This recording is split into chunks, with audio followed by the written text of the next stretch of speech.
अभी से कल तक पेमेंट करके हमको इन्फॉर्म करिए, वरना फिर हम कंटेम्प्ट मानेंगे। सब कुछ कर दिया, पेमेंट क्यों नहीं जा रहा खाते में? आपको तो वास्तव में कुछ भी नहीं मालूम है। आप ट्रेजरी ऑफिसर छतरपुर का नंबर है आपके पास है?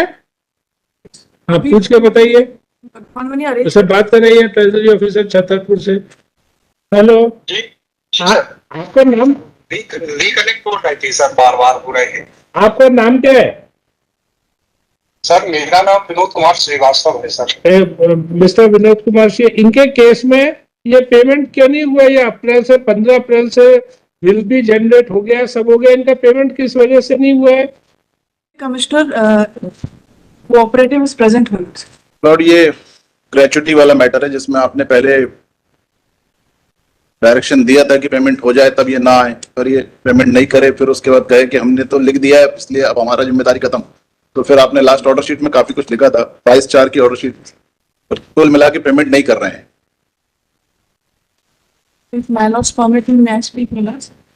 मैं अगर ये लेटर्स हमने लिखे उनको, उसके बाद भी रिमाइंडर भी लिखा, but treasury is not releasing it. Release का पावर साहब ट्रेजरी के पास में, अमाउंट रिलीज करने का पावर। मतलब हम अगर आपकी बात माने तो ये क्या जैसे एक हाथ होता है, हाथ कैसे? मैं करबद्ध हूँ लेकिन नहीं करबद्ध नहीं, पहले पूरा समझना पड़ेगा, वो हर बार समझना पड़ेगा, 100 बार सुनना पड़ेगा। तो आपका हाथ की एक उंगली कहेगी भैया हमने तो काम कर दिया, हम नहीं जाने, बाकी 4 लोगों के खिलाफ कंटेम्प्ट चलाओ, हमने तो अपना कर दिया। हमने तो टेढ़ी उंगली, क्या वो कहते हैं टेढ़ी उंगली से घी निकलता है, तो हमने तो घी निकाल के रख दिया। अब अगर वो आगे प्रॉब्लम है तो, अगर डिपार्टमेंट में कोऑर्डिनेशन नहीं है, आप हो ना उपायुक्त सहकारिता, अगर आपका किसी ऑर्डर को कोई ट्रेजरी ऑफिसर नहीं मानता तो आपने उससे बात की, आपने उससे चिट्ठी लिखी।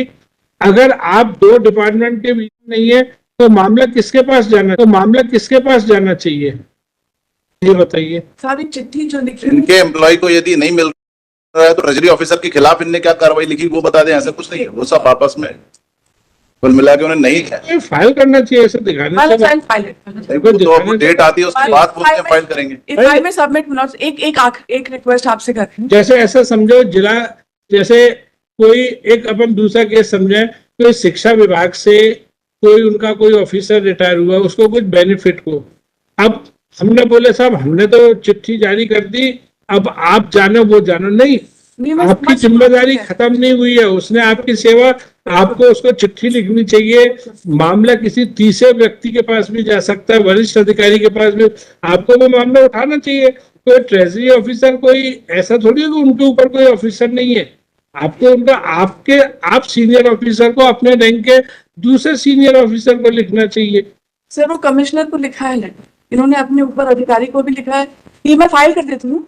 और साहब एक बार पिटीशन का पेज नंबर 10 और देखिए, ये ऑर्डर है और इसमें respondent number 5 commissioner pension and treasury बनाया है पार्टी। तो मेरा यही निवेदन था कि अगर ये पार्टी बना देंगे तो कंप्लायंस और जल्दी हो जाएगा, बस ये आपसे निवेदन, क्योंकि अभी उनके ऊपर दबाव है ही नहीं, बस वो चिट्ठियां हम रिक्वेस्ट ही कर सकते हैं। आपने जो लास्ट ऑर्डर शीट में लिखा था उसके हिसाब से आप डायरेक्शन दे दीजिए चीफ सेक्रेटरी को कि वो उनके खिलाफ कार्रवाई करें, फिर दबाव पैदा हो जाएगा। ये तो ऐसे बात हो रही है जैसे नहीं सर, मैं रिक्वेस्ट करता हूं आप उसमें डायरेक्शन दीजिए सर। मेरा तो निवेदन है कि अब स्ट्रिक्ट कार्रवाई करना चाहिए तभी, क्योंकि ये सब मिलके आपस में कुल मिला के हमारा राइट डिबेट कर रहे हैं और कुछ। It is not the case, we have no, आपने लास्ट ऑर्डर शीट में काफी डिटेल में लिखा था paying the amount, but we can not, the release of the amount is done by the treasury department. आप लिखिए चीफ सेक्रेटरी को कि वो डायरेक्शन दे उसको या उसके खिलाफ कार्रवाई करे ट्रेजरी ऑफिसर के खिलाफ। ये कौन है ये? सर ये है डिप्टी रजिस्टर उपायुक्त जी, उपायुक्त सहकारिता जिला छतरपुर, जिनके अंडर में मैं काम करता था। अब आप देखो आपका जो R1 किस तारीख का है, R1 बताओ किस तारीख का है मैडम? 7/6/24। नहीं R1 9/4/25, एक 9/4/25। हाँ सर, दोबारा रिप्लाई दिया 9/4/25 का। और आपको R2 किस तारीख का है? 15। तो ये ऐसी अनमली क्यों हुई? पहले आप 9/4/25 को आप ये आदेश कर रहे हो कि स्वीकृति प्रदान की जाती है, क्या ये सेम डे ऑर्डर नहीं निकलने चाहिए थे? भले से आप 15/4 में निकालते, लेकिन दोनों ऑर्डर एक ही दिन डेट में निकलना चाहिए और इसमें ये स्वीकृति आदेश संलग्न होना चाहिए। मतलब पहले आपने 9/4 को दे दिया कि इनको ये भुगतान की अनुमति दी जाती है, तो उसके 7 दिन बाद आप ये बता रहे हो कि कितना इनको पैसा दिया जाएगा। आपको इसमें कुछ गलत या अटपटा नहीं लग रहा? क्या दोनों ऑर्डर एक दिन एक साथ? और इनफैक्ट ये जो आपका जो आदेश है ना, उसके साथ उसमें लिखा रहना था कि भुगतान की राशि, और ये जो आपने लिखा है ना 11,74,000, ये आपको इस आदेश में खुलासा करना चाहिए। आपने कुछ नहीं किया, खाना पूर्ति करके 9 तारीख के आपके ऑर्डर में राशि का कोई खुलासा नहीं है, न ये संलग्न है, वो आप 7 दिन बाद निकाल रहे हो और आप कह रहे हो कि साहब वो दोषी है। मुझे तो आप दोषी ज्यादा नजर आ रहे हो। और ये भी सर पर काम करने का सलीका तो आना चाहिए भाई। सर इट वाज करेक्शन 5 है? सर एक्चुअली जो 9 तारीख के ऑर्डर में सर डिटेल नहीं थी, इसको करेक्शन करके हम लोगों ने सोचा। तो मतलब यार क्या कर रहे हो? मतलब और हाई तो ये क्या ऐसी सहकारिता है जिसे अपने आदेश पारित करना ही नहीं आता?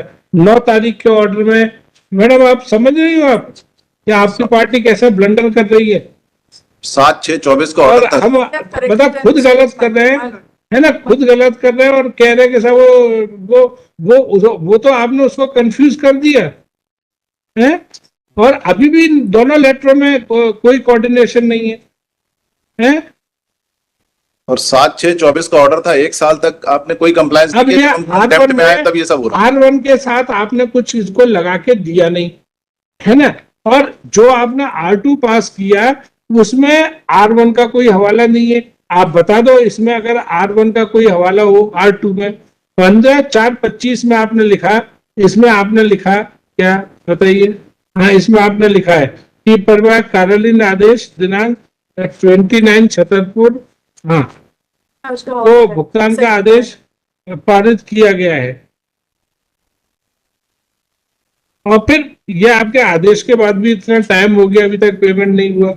अभी आप देखो तो अभी पिक्चर अभी बाकी है। आपको पे बिल आपने कब जनरेट किया है?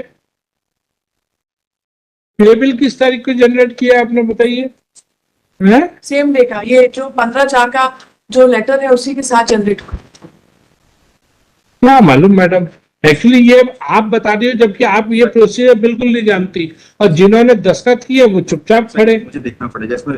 हाँ तो देखिए ना क्या, इस डेट नहीं है। आप देखिए ना, Undated है वो, देखिए बताइए फॉर्मा बस है। ये आपने कब जनरेट किया payment?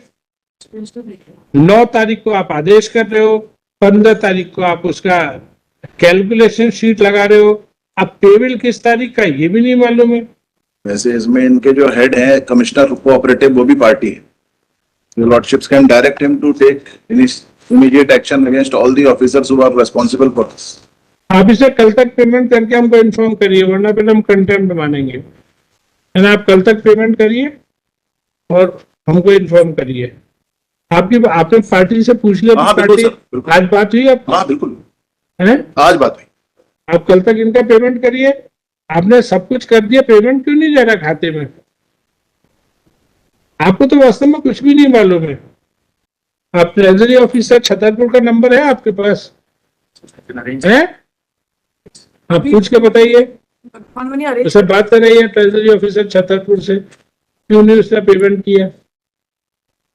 If my lords deem it fit, my lords may direct the treasury officer to in the order itself. Just release. Madam, जो काम चंद सेकंडों में हो जाता है उसे ऐसे बार बार बढ़ाना। My lords, I bow down to. पहले वकील लोगों को अपने पार्टी की पूरी पूछ लेना चाहिए कि भाई क्या बात है।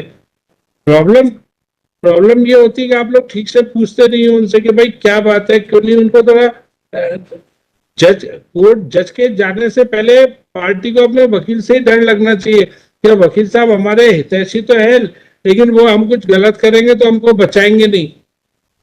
हम उनके क्या मतलब एक मदरली अफेक्ट, वो उनको बचाने का प्रयास नहीं होना चाहिए कि हमारी पार्टी गलत है तो भी हम उनसे पूछ नहीं रहे। 2 मिनट से जैसे ही वो फोन नंबर लाते हैं 2 मिनट तब तक दूसरा। 2 मिनट बैठ लो। जी सर, मैं बैठूं। कौन सा नंबर चल रहा है? वो अगला वाला नहीं, वो Palace में grant us 5 minutes more. वो कांटेक्ट करने की कोशिश कर रहे हैं, 2 जगह फोन लगाया भी हुआ है। मैंने पहले ये बोला था कि जो अगर इस तरह आ भी गए तो उनके लिए एक चेयर रहनी चाहिए, एक यहाँ चेयर रहनी चाहिए जिसपे वो आके सम्मान से बैठ सके। वो उनका ये कहना है कि भोपाल से जो इन्होंने चिट्ठी लिखी थी वहां से सैंक्शन लगेगा, तब हम रिलीज कर पाए। ना हमारी बात कराओ ना। जी जी जी।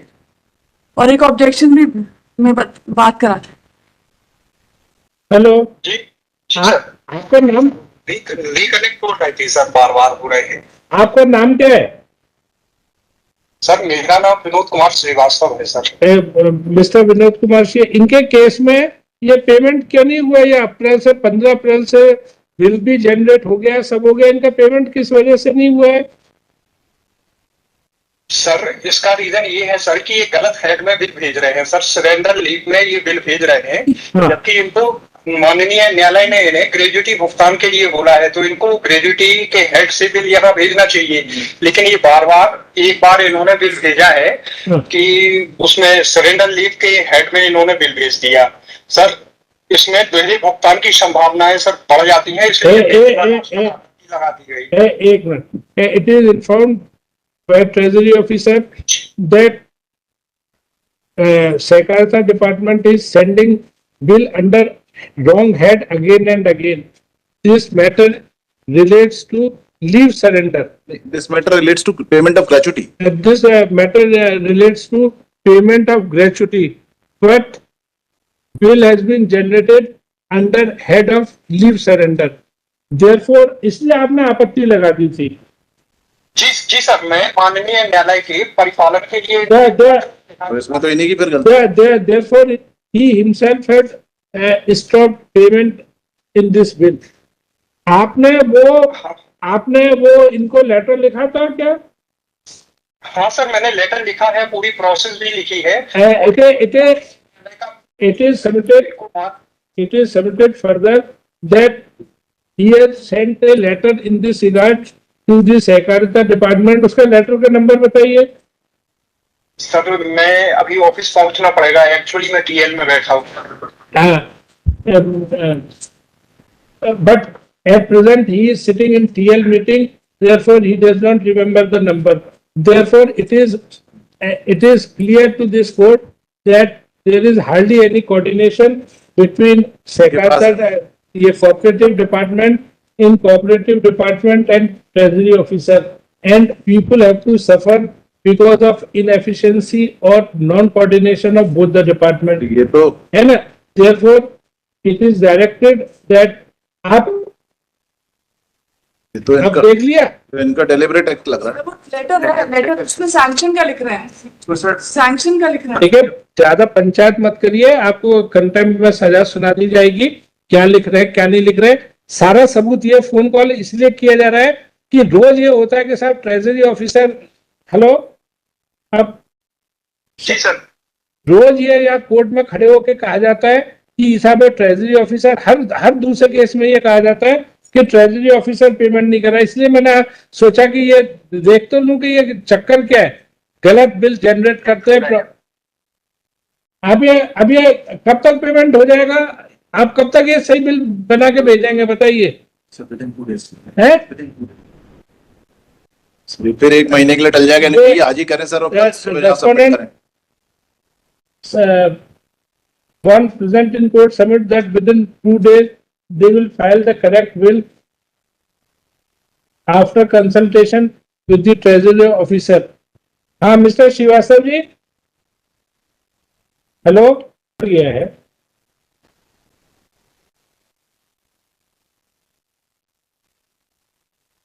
जी मैडम। अरे मैडम नहीं है, साहब है। ये कह रहे हैं कि 2 दिन में सही बिल लगा देंगे। आप आवाज सुन रहे हैं? हेलो, तो पहले ही पे कर देते सर। ये कह रहे हैं कि 2 दिन में बिल लगा देंगे सही।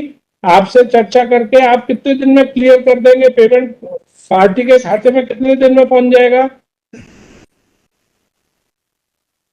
कितने दिन के अंदर? हेलो,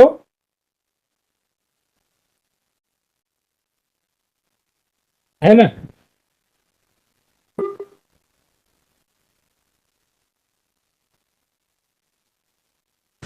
हेलो,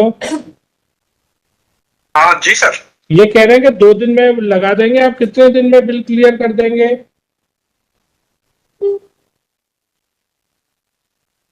लगता है इन सब ने टेलीफोन डिपार्टमेंट का भी बिल नहीं जमा किया, इसलिए टेलीफोन भी कट रहा है। आप अपने बिल जमा करते हो कि नहीं है टाइम से? है ये वो भी इसीलिए हर दूसरे सेकंड में कट रहा है। हाँ, and you will clear the bill at the earliest. Srivastava ji, hello. Case has to be adjourned. Let payment be made to the party within 3 working days. क्या आज तो हम इसलिए नहीं कर सकते, इनको वहां जलवा के दस्तखत करने पड़ेंगे। लेकिन ये तो नहीं, बातों से प्रूव हो गया कि ये डेलिबरेटली है। मतलब एक मूर्ख आदमी को आप क्या कहोगे? हर मूर्ख आदमी का हर केस है, कुछ दिमाग की कमी की वजह से भी होते हैं या अंधविश्वास की वजह से होते हैं कि बाबू ने जो बना दिया उसमें आंख बंद करके अपने एसी रूम में बैठे चिड़िया बिठा दी, इसलिए भी होते हैं, है ना? तो अब हम नहीं कह सकते कि ये इनकी इनएफिशिएंसी है, पार्टी को परेशान करने की नियत है या शुद्ध हमारी पार्टी है। नहीं कहती है कि परेशान करने की नियत है। कई बार होता है, कई बार ऐसा सुना गया है कि कुछ चाय पानी कराओ तो वही पेमेंट है। करेंगे, ये भी होता है, ये बहुत कुछ होता है। अब इस केस में मैं नहीं कह सकता without proof I can say any such मतलब थिंग, कंडक्ट से ऐसी है समझ ना? लेकिन तथ्य सारे सामने आ गए, है ना? 3 सारा ब्लेम उसके ऊपर डाल रहे थे, वो तो कह रहा है मैं failing which the respondent failing which if compliance is not done, then respondent number 1 to remain present in this court in person on 16 जून। अगर ये पेमेंट नहीं हुआ 3 दिन में तो आप 16 जून को व्यक्तिगत रूप में हाजिर रहेंगे। इनका दस्तखत करा लो ऑर्डर शीट पे, ये तो इनसे लौटा दे, इससे कोई मतलब नहीं है। और आशा है आप आइंदा से हम एक बार ये तय कर लें कि मतलब हम यहाँ इसलिए नहीं बैठे कि हम कागजों में ऑर्डर पास करते रहे और ऐसे ही चलता रहे, ऐसे ही चलता रहे। हमको ये भी देखना है वो साहब, हम किसी भी हद तक जा सकते हैं, ठीक है? तो आपको ये देखना है, ये समझ मैसेज लाउड एंड क्लियर आ जाना चाहिए कि अदालत किसी भी हद तक जा सकती है। और नहीं है तो हम छतरपुर में डिस्ट्रिक्ट जज भी रहे, हम छतरपुर का टूर भी कर सकते हैं। सर्किट बेंच भी ऑनरेबल सीधे साहब की अनुमति से अगर लगे तो वो भी, एक बार सर्किट बेंच वहां लगी थी ऑनरेबल अजीत सिंह साहब की, और उनकी वहां पे केसेस निपटाने को खंडवा में लगी थी, अरसूद में स्पेशल बेंच लगी थी क्योंकि हजारों केस पेंडिंग थे, है ना? चलिए।